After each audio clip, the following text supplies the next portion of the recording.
بسم الله الرحمن الرحيم. لا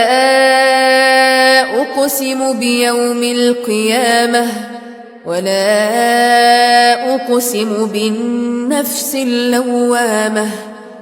أيحسب الإنسان أن لن نجمع عظامه بلى قادرين على أن نسوي بنانه بل يريد الإنسان ليفجر أمامه يسأل أيان يوم القيامة فإذا برق البصر وخسف القمر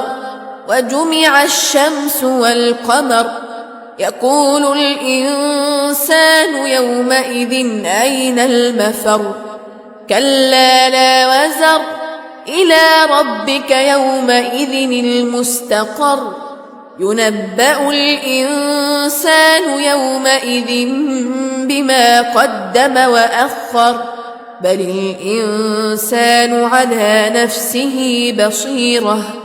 ولو ألقى معاذيره لا تحرك به لسانك لتعجل به إن علينا جمعه وقرآنه فإذا قرأناه فاتبع قرآنه ثم إن علينا بيانه كلا بل تحبون العاجلة وتذرون الآخرة وجوه يومئذ ناظرة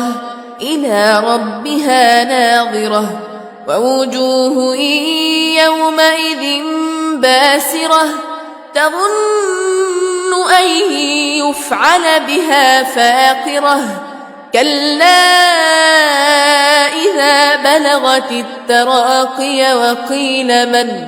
راق وظن أنه الفراق والتفت الساق بالساق